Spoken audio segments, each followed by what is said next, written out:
to the latest episode of the Key and Mang audio experience. I'm your host, Mang, as always, with my fellow co-host, Key. Key, what's Gucci? What's up? How you doing? I'm good. I'm good. How are you? I'm great. Can't complain. Yeah, it's nice to be back. Back home, Back home. back on the pod. Back on the pod. Back on the pod. This is the first one in 2025? Yeah, it is. Is it? I think so. Sheesh. Yo, this month is flying by. I know. We were just talking about how the year is gonna fly by, and yeah, it's already January is pretty much done It after definitely is next gonna fly week. by. I feel like ever since I started looking at the year in quarters, it flies by. It's flying by quicker. Yeah. Yeah. I never used to do that until like I think like probably like 2 years when we started hmm doing like quarter one goals and things like that. hmm I feel like it's flying by. For real, for real. It's crazy, but it's cool. But speaking of like years flying by, if you had to choose a number of years to see into the future, to see where you're at, to see where yourself is at, where your business is at, how many years in the future would you go to see where you're how you're doing? Mm. I would say three. I'm gonna say 3 years because I feel like 1 year, like we said, it flies by. 5 years, I feel like it's gonna tell me too much. I feel like a lot can happen in 5 years, and I don't want to know every single thing. But I feel like 3 years is a good middle ground where you see what's like happening for you, and you kind of like it's not too far fetched. I feel like because I wouldn't want to look into the future when I'm 50. I don't want to know everything that's gonna happen in my life. But I do want to know like the trajectory I'm heading towards. And I feel like 3 years is a good way to do that at this age, at this big age.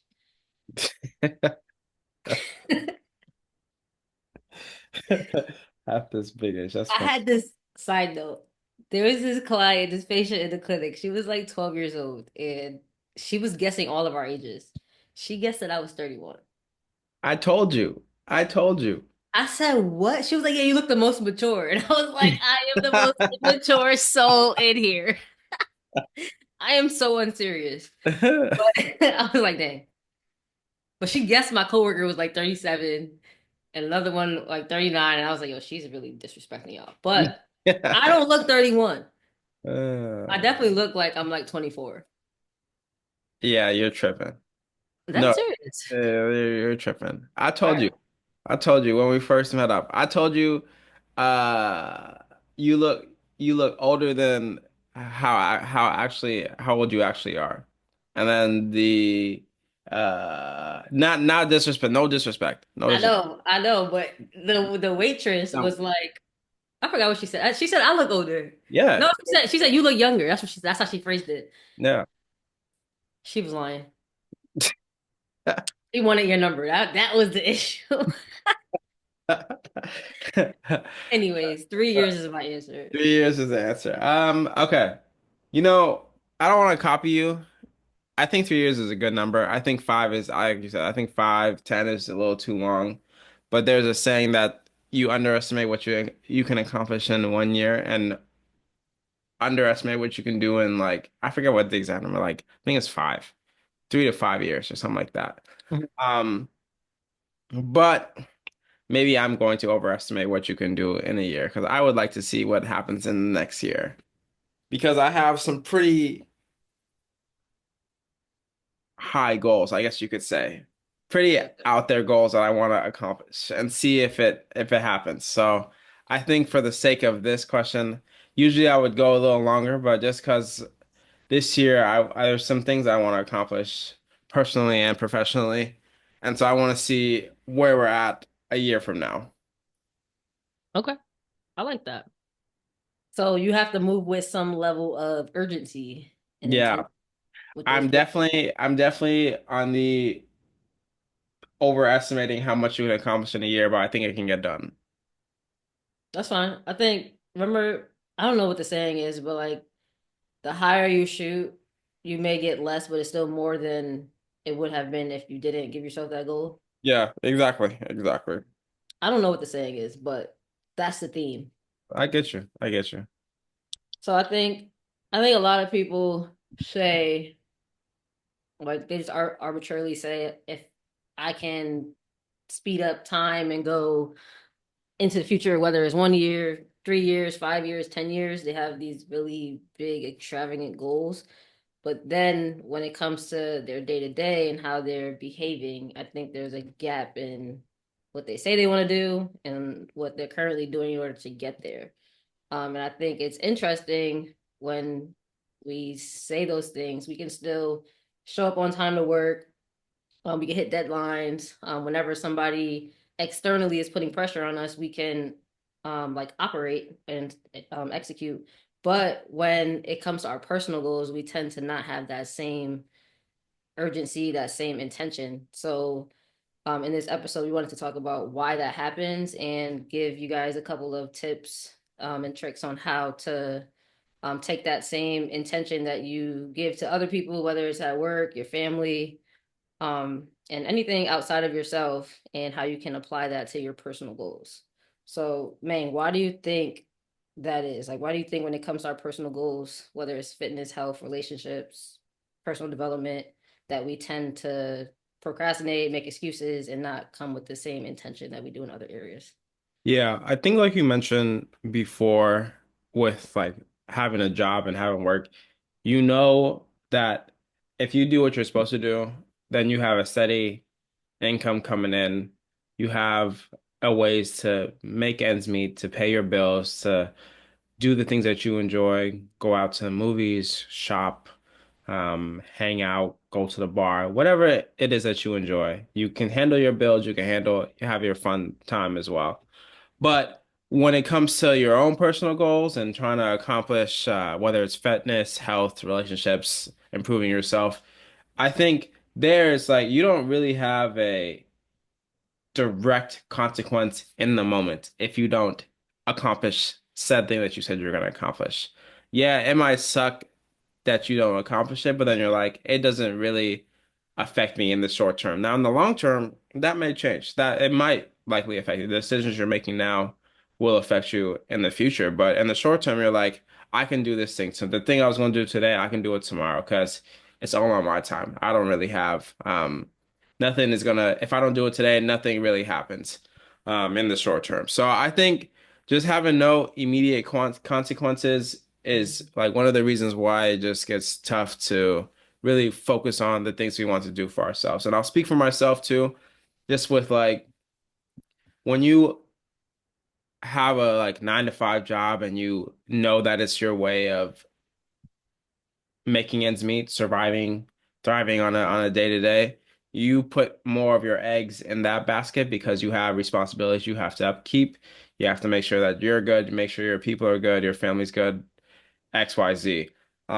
When you're working on your goals, it's a lot of, so I think there's just a lot more energy devoted to it. So when you have to work on your own stuff, that's already trying to take away from your energy costs from trying to maintain the 9 to 5. And if you put in a lot of your effort into the 9 to 5, finding the energy to work on the side stuff is hard. So I think having that I think that's the way I look at it. For me, I'm like, all right, I know I got to do these things, but it's like you get home, you wake up early to prep for work, exercise, take care of yourself. But then it's like I try and come home, try and be present, try and just relax from the day ahead. It's just a lot of physical energy, mental energy that is taken trying to make sure that the main thing is taken care of, but also trying to pour into the other quest that you're on. So I think just the lack of immediate consequences that happens and trying to maintain equilibrium or energy costs while devoting to each thing is what makes it tough to tough to maintain and why it's hard to address your own personal goals. I agree. And something I also thought about when you said that is I don't know if you feel this way, but I feel like after the first like year or two out of school and like working as a physical therapist, you get pretty much, and if you work in the same setting, you get good at what you're doing on a day to day. basis. And for me personally, I feel like work can start to feel like there's not much thought that goes into it. Like you've done it so much that you don't have to use a lot of mind power consistently in order to get people better. But at least when I get home and I have to do things for my business or go to work out, I feel like that takes more energy than my actual job. And we're so used to like fast results or like seeing things on social media. But I think we're desensitized to actually using our brain. So when we sit down to have to actually produce something that's not on autopilot for you already, or do something that actually requires energy, I feel like that's what drains you. And that's where like focus techniques come into play and kind of help you get better at that because I don't feel tired after work anymore. I more so feel tired when I go to write a piece of content and when I make a video, when I go work out, because I'm actually using my brain in ways that I don't necessarily do it unless I'm forced to, unless I force myself to. But my job isn't forcing me to do that, if that makes sense. Yeah. Yeah. It also seems like it's more daunting to work on your own stuff because like once you see enough people, let's say like 80% of the people follow a typical timeline of like, all right, if my back is hurting, typically it's because of a combination of things, but decreased rotation, decreased spine mobility, and then just working to expose you to those lows that you're gonna need to be able to do. Like you have a pretty set out framework. Like if you hit this will lead to this. Whereas when you're working on your own stuff, you could work on things for a long time, and you're not guaranteed to get from X to Y to Z. You might be at X for a minute, and then all of a sudden you start to transition to Y. But there's no like sometimes there's no clear stepwise progression onto how you're going to accomplish the things you want to accomplish. And it's like you really got to put a lot of time into work on your communication. And you never really truly master communication.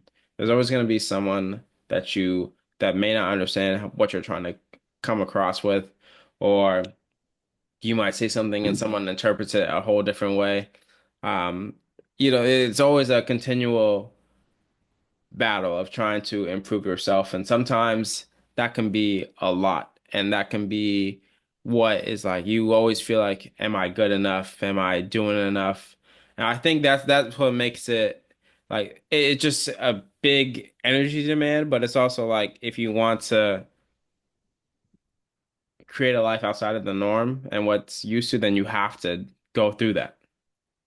Yeah, and I think in your job, you're not really required to do that. Like you're literally just required to do your job responsibilities, and it doesn't really matter about the specific communication, especially if you're trying to target like parents who have kids who play basketball. Like you're gonna have to communicate in a way that resonates with them, and that's a lot different than the way you communicate in a clinical environment. Hmm. So I think it takes a lot of refining of skills that you don't necessarily even think to work on in your job. And I think that's what's mentally draining on top of or energy. It takes a lot of energy on top of if you have a family and other people that you have to take care of and be there for, be present for. And you mentioned earlier that there's some like focus techniques that you feel like it sounds like you've implemented to work on just being able to hone in, focus in on tasks that you got to complete. Can you talk a little bit about those and what you find helpful for helping you stay locked in? You know what I'm gonna say I when know. the Pomodoro technique, and it's crazy because when I do it consistently, I can do like 40 minutes straight without even picking up my phone. But right now, I'm up to like 25 minutes, and it's because I my focus is just not there. I haven't been consistent with it.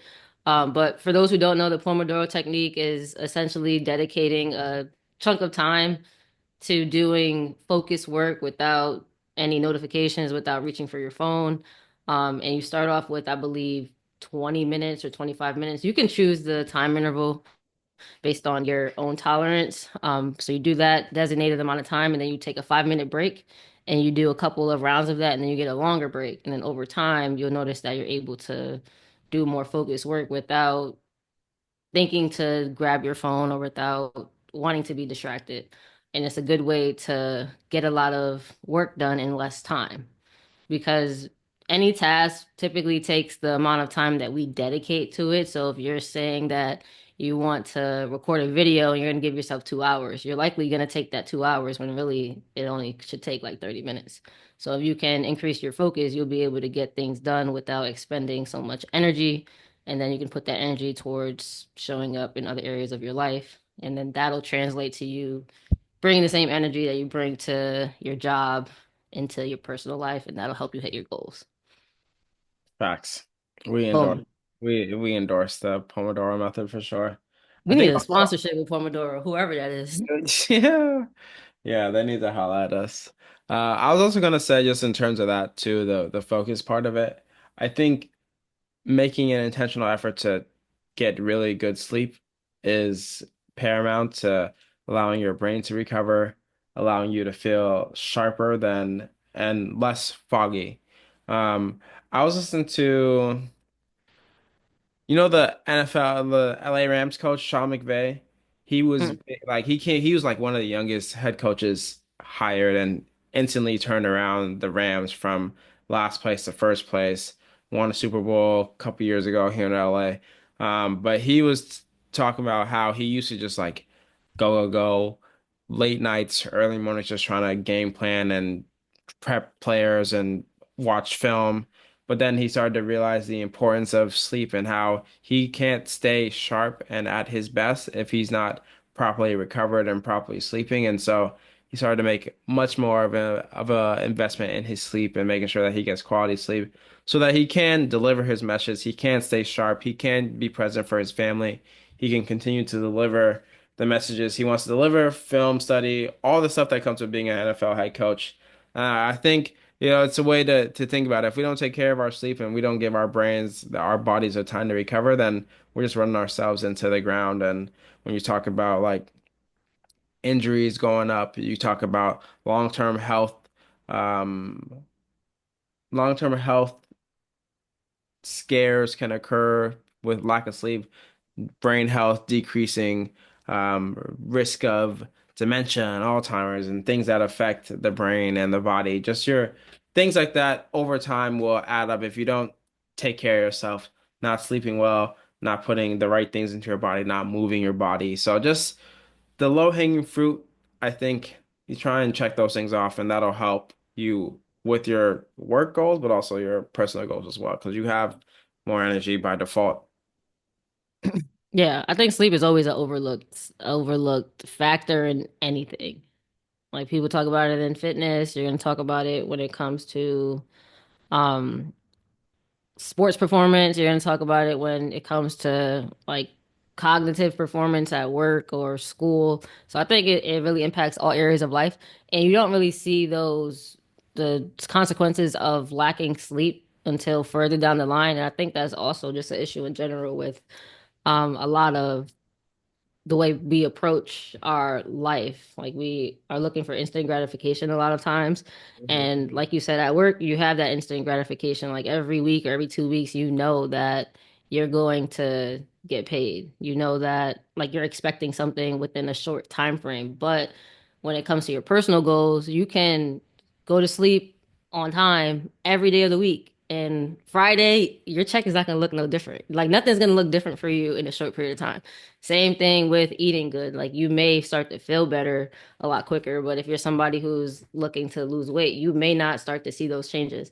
So I think we're always looking for instant gratification, but when it comes to personal goals and a lot of things we want outside of our career, it doesn't happen instantly. It's more so attacking the low hanging fruit for a long period of time in order to reap the benefits. And that's the hard part because we want to see, um, you want to see your results right away. But anything that is worth working for a long time is not going to happen right away. Because if that was the case, everybody would have it.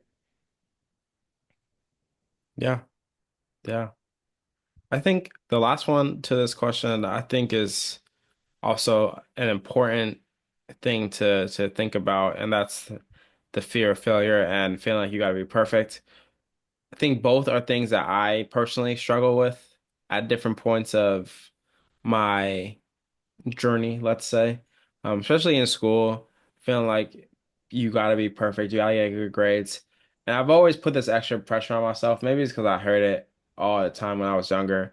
When my parents used to tell me, like, you got to work harder than your next counterpart because of like the color of your skin and people are going to overlook you and your name is different. So you got to make sure that when people come see you, people come um, interact with you that you're on point and don't have people overlook you because of the the stereotypes that they might believe or biases they might have. Like you gotta wow them. So I think that's where the perfectionism came from, especially in like PT school and clinicals. And when I struggled with that first one, that's what made it really hard because I'm like, I'm not used to this, especially when you put in the effort. So I think that's taken some time to clear up, but the fear of failure I think is a big one and for anybody, myself definitely because you have these lofty goals, these things you want to accomplish and the questions of am I good enough to be the one to head this? Am I good enough to make this thing happen? What happens if, I put myself out there and it doesn't work out or, I get clowned or whatever the case may be. And those kind of thoughts that come into your mind, they can derail you from really accomplishing what you're supposed to accomplish. So, I think this is a big thing that we have to address and realize that there's imperfection in the progress, but as long as even if it's like 2 minutes a day trying to attack something, it's better than doing nothing because you're like scared of what is going to happen if you don't do it well or someone says you didn't do it great or whatever the case may be. I think getting over that fear of failure is a big thing to check off, and it takes a lot of work. I feel like, especially for me, it's taken a lot of work, and it's still a work in progress to make sure that I do what I believe is best that's going to push me forward, or what my coach is saying are going to push me forward, and getting over that fear of like, all right, you might look a certain type of way, or it might look bad, or it's not edited properly, but over time, you're going to get better at it because you get more reps at it. You get more chances at the apple to really try and not perfect it, but progress it to being closer to the finished product. So I think just trying to chip away at the statue, chip away at the rock, trying to make don't worry about what the figure is going to look like at the end, but just work on, getting the hammer on the rock to chip away at it bit by bit. Yeah, I think bit by bit, like you said, and then as you continue to get your reps in, there may there's gonna be a more clear path as you do that. Because at first there's no roadmap. Like nobody's telling you what to do or what you should do. You're kind of just um like freestyling it at first. Maybe you have some guidance. But the more reps you get in, the more you can start to gather data and see where you need to adjust. And then over time, it'll get better. So if you want to make whatever your vision is for the next 1, 3, 5, or 10 years, you have to really treat your personal goals the same way you treat your job or anything else you are forced to do on a daily basis. You want to have that clear structure. You want to track your actions, make sure that you actually know what you're doing so that as you get the reps in, you can make changes. And then over time, you'll start to see things manifest.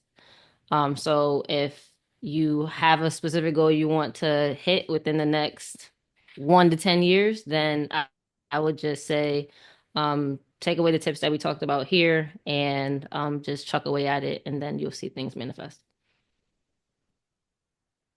Boom. Y'all heard Boom. y'all heard what Keisha keeps. All Uh right. we'll catch We'll y'all catch you. we'll catch y'all on the next episode. Peace.